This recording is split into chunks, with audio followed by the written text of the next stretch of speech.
مہذب قوم نہیں بن سکتی، نہیں ہو سکتی. تو انہوں نے اس چیز کا جو ہے اظہار کیا کہ میں امید کرتا ہوں کہ حکومت برطانیہ اس پر نظر ثانی کرے گی اور اس قانون کو تبدیل کرے گی یا ختم کرے گی.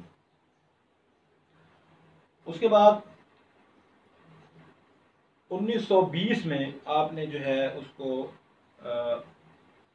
اپنا کانگریس جماعت کو جو ہے وہ چھوڑ دیا. اس کی نمائندگی جو آپ نے اختیار کی ہوئی تھی اس کو چھوڑ دیا کانگریس کو. اس کی وجہ یہ تھی کہ کانگریس، گاندھی اور ان کے انگریزوں کے آپس میں جو گٹھ جوڑ تھے اور مسلمانوں کے خلاف جس طرح کے وہ کام کر رہے تھے، اس کو دیکھتے ہوئے قائد اعظم نے کانگریس کو جو ہے چھوڑ دیا. پھر آپ نے 1928 میں جو ہے نہرو، جو اپنا موتی لال نہرو اور جواہر لال نہرو نے مل کر ایک جو رپورٹ بنائی تھی جس کو نہرو رپورٹ کہتے ہیں، اس میں مسلمانوں کے حقوق کو بالکل نظر انداز کر دیا گیا تھا اور ہندوؤں کی ہی صرف بات کی گئی تھی. تو اس رپورٹ کے جواب میں قائد اعظم نے اپنے مشہور 14 نکات پیش کیے. ان نکات میں نہ صرف مسلمانوں کے حقوق کے تحفظ کیا گیا تھا بلکہ تمام اقلیتوں کے حقوق کی اس کے اندر بات کی گئی تھی. گول میز کانفرنسز 1930 سے 1932 کے درمیان برطانیہ کے شہر لندن میں 3 گول میز کانفرنسیں ہوئی تھی. ان میں سے پہلی 2 کانفرنس میں قائد اعظم نے مسلمانوں کی طرف سے، مسلم لیگ کی طرف سے نمائندگی کی تھی. اور یہ حالانکہ تینوں کی تینوں جو ہیں یہ گول میز کانفرنس بغیر نتیجے کے ختم ہو گئی تھی، لیکن اس میں بھی بہرحال آپ نے مسلمانوں کی طرف سے بھرپور کردار ادا کیا. گورنمنٹ آف انڈیا ایکٹ 1935، حکومت برطانیہ نے گورنمنٹ آف انڈیا ایکٹ 1935 جو ہے وہ پیش کیا، جس کو کانگریس اور مسلم لیگ نے بالکل جو ہے ناپسند کیا. لیکن بعد میں قائد اعظم نے جو ہے اس کے صوبائی جو حصہ تھا، اختیارات تھے، اس کو پسند کیا اور اس طرح یہ ایکٹ جو ہے 1935 منظور ہو گیا. وطن واپسی اور مسلم لیگ کی صدارت 1900 گول میز کانفرنس کے بعد قائد اعظم جو ہے یہاں کی سیاست سے بد دل ہو کر جو ہے مستقل طور پر جو ہے وہ انگلستان چلے گئے تھے اور انہوں نے کہا کہ میں اب ہندوستان کی سیاست میں میرا کوئی میں کام نہیں کروں گا. تو بڑے بڑے جو مسلم لیگ کے کارکن تھے، علامہ اقبال، جس میں لیاقت علی خان اور باقی دیگر جو ہیں وہ مسلم لیگ کے رہنماؤں نے انہیں درخواست کی اور ان سے کہا کہ وہ واپس آئیں اور مسلم لیگ کو از نو جو ہے دوبارہ سے اس میں جان ڈالیں. تو آپ واپس آئے اور مسلم لیگ کی آپ کو جو ہے منتخب کے طور پر مسلم لیگ کا صدر منتخب کر دیا گیا اور آپ نے مردہ مسلم لیگ میں آ کر دوبارہ جان ڈال دی. قرارداد لاہور میں خطبہ صدر 23 مارچ 1940 کو مسلمانوں نے متفق کے طور پر ایک قرارداد پیش کی اور جس قرارداد میں یہ کہا گیا تھا کہ مسلمان ایک علیحدہ قوم ہیں اور وہ اس بات کا حق رکھتے ہیں کہ وہ اپنے لیے ایک الگ وطن قائم کرے، وطن حاصل کریں. تو اس قرارداد کے میں خطبہ صدارت جو ہے وہ قائد اعظم نے دیا تھا، جس میں انہوں نے بھرپور دلائل کے ساتھ ہندوؤں اور انگریزوں کو لاجواب کیا کہ مسلمان کس طرح ایک الگ قوم ہے اور کس طرح وہ اپنے الگ وطن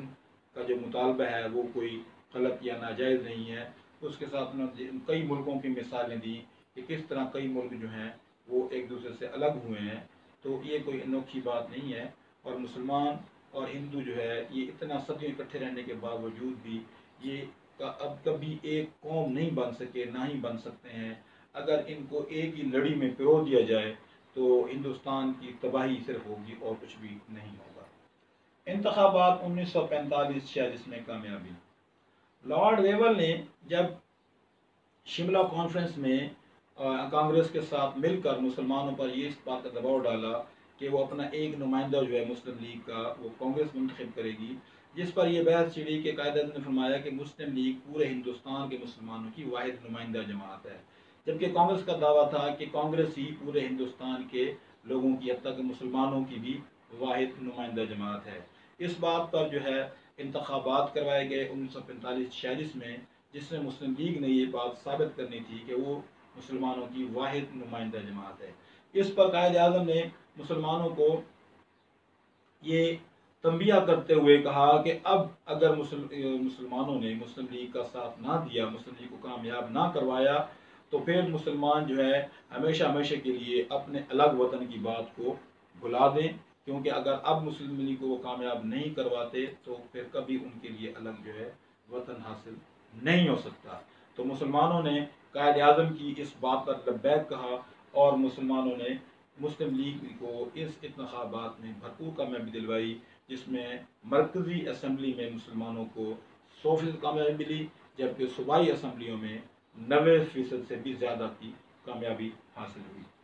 کابینہ مشن اور قائد اعظم کی دور اندیشی۔ اس کے بعد کابینہ مشن جو ہے وہ ہندوستان آیا، انہوں نے بھی تجاویز دی، اور یہ تجاویز ایسی تھی جس میں مسلمانوں کو جو ہے پھنسانے کی کوشش کی گئی تھی کہ کسی طرح سے بھی جو ہے مسلمان وہ اپنے الگ وطن کے مطابق دستبردار ہو جائیں۔ تو قائد اعظم نے انتہائی مدبرانہ اور اہم جو انداز سے اس کو لیتے ہوئے پہلے کانگریس نے اس کو منظور کر لیا، جب قائد اعظم نے کابینہ مشن پلان کو منظور کیا تو پھر کانگریس نے اس کو منظور کرنے سے انکار کر دیا، اور اس طرح آدھا انہوں نے پلان منظور کیا، جس پر جو ہے عبوری حکومت قائم ہوئی، اور عبوری حکومت زیادہ دیر نہ چل سکی، اور آخرکار مسلمانوں کو ایک الگ وطن مل گیا۔ یہ ان کی اس میں دور اندیشی تھی، جو انہوں نے بڑی سوچ وچار کے بعد کابینہ مشن پلان کو پورے کا پورا تسلیم کر لیا تھا۔ پاکستان کے پہلے گورنر جنرل 14 اگست 1947 کو پاکستان معرض وجود میں آ گیا تھا، ایک الگ ملک بن گیا تھا، اور 15 اگست 1947 کو قائد اعظم نے پاکستان کے پہلے گورنر جنرل کے عہدے کا حلف لیا۔ آپ نے اس پورے عرصے میں جو ہے مسلم لیگ اور مسلمانوں کے لیے بھرپور کام کیا، دن رات کام کیا۔ آپ کو پتہ ہے کہ ہندوستان اتنا بڑا جو ہے وہ ایک خطہ ہے، ملک ہے، تو اس میں اس وقت جو ذرائع آمد و رفت بھی اتنے کوئی آرام دہ نہیں تھے، اور انتخابات میں اور مختلف مقامات پر جو ہے انتھک انہوں نے سفر کیا، اور دن رات مسلمانوں کے لیے جو ہے وہ محنت کی، پاکستان کے لیے محنت کی، جس کی وجہ سے جو ہے آپ جو ہے اس میں آپ کی صحت بہت تیزی سے خراب ہونے لگ گئی، جس پر جو ہے آپ نے پھر بھی ڈاکٹرز نے آپ کو آرام کا مشورہ دیا، اور آپ کو ٹی بی کا مرض، مہلک مرض جو تھا وہ اس میں آپ مبتلا تھے، لیکن پاکستان کے کا احساس کرتے ہوئے آپ نے اپنے آرام کو جو ہے کوئی اس پر کمپرومائز نہیں کیا اور آرام نہیں کیا، جس کی وجہ سے جو ہے آپ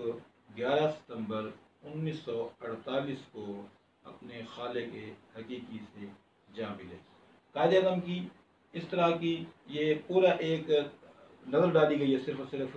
کہ انہوں نے پاکستان بننے کے دوران میں کون سے اہم کام کیے، ان کا کیا سیاسی اور آئینی طور پر کیا کردار ہے، وہ آپ نے اس میں ملاحظہ کیا۔ اگلے لیکچر میں ہم مزید آگے بات کریں گے، تو اس لیکچر کی کسی بھی بات کی اگر کوئی سمجھ نہ آئی ہو تو اسٹوڈنٹس جو ہیں وہ ڈسکرپشن میں نیچے جو ہے نا کوشچن کر سکتے ہیں، کمنٹ کر سکتے ہیں، یا میرا واٹس ایپ نمبر دیا ہوا ہے اس پر مجھ سے رابطہ کر سکتے ہیں، اور کسی بھی اسٹوڈنٹ کو اس حوالے سے کوئی پرابلم ہو تو وہ مجھ سے رابطہ کر سکتے ہیں۔ اپنے ساتھیوں کو، دوستوں کو، کلاس فیلوز کو